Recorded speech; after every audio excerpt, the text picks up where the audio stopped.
The mayor of Moscow's wife gave your son $3.5 million. What did he do to deserve it? What did he do with Burisma to deserve $183,000? You've asked your question, let him answer. None of that is true. Oh, really? He didn't get No, $3.5 million? Mr. President, Mr. President, please. Totally discredited.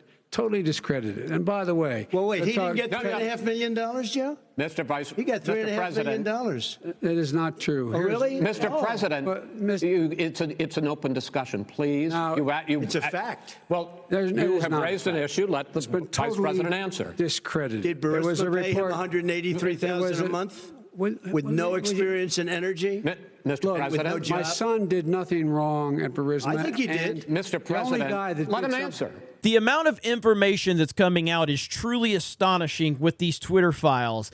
And I don't think we fully have been able to comprehend just how significant all of this is. You've got Elon Musk saying that there are more smoking guns to come and that he is not going to be the next Jeffrey Epstein, saying that won't be real. That won't be real. And it was a pretty wild thing. Now, I tried to cover some of it live. It didn't go that well. The audio was really bad on the Twitter space. He was on a jet. He was using Starlink. But neither here nor there. It was still fascinating to get these little nuggets of information. So it says, on a Twitter Spaces on Saturday night, Elon Musk addressed questions about the Twitter files drop and the suppression of the Hunter Biden laptop story and what users can expect for the next drop and transparency at Twitter. Mudge pledged to have full transparency. Near the end of the call, Musk joked that he would not be the next Epstein, saying that if that happened, it's not real. There's Tim Pool quoting it right there.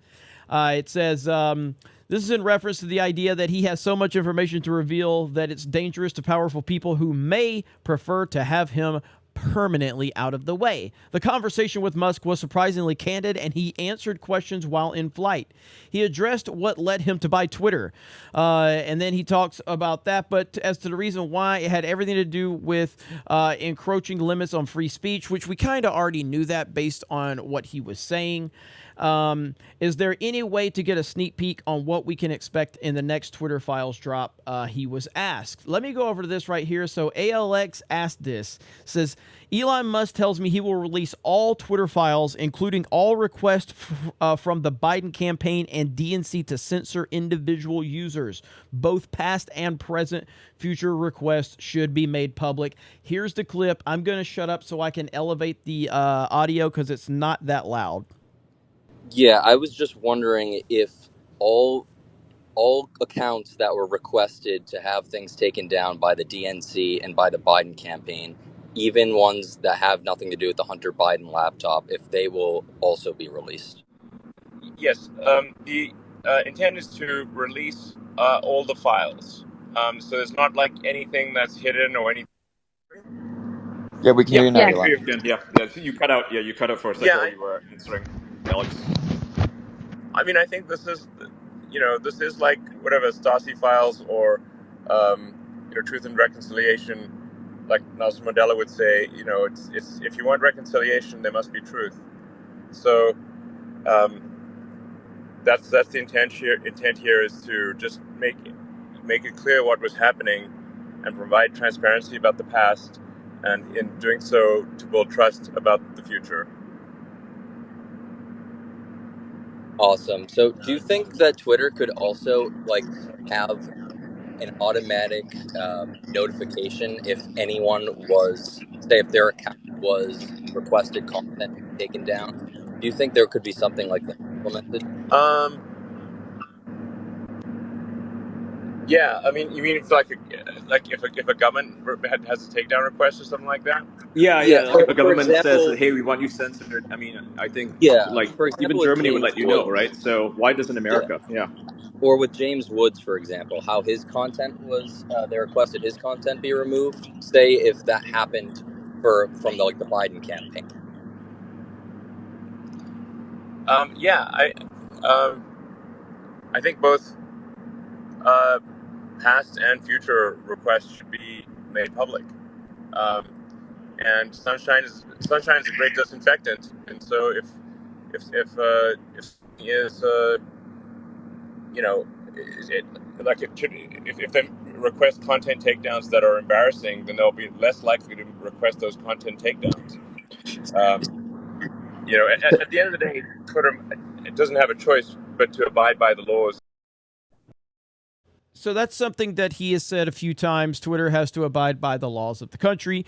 But I think this is going to get really, really juicy when we start to see all of the interactions and the decisions that led to the banning of Donald Trump.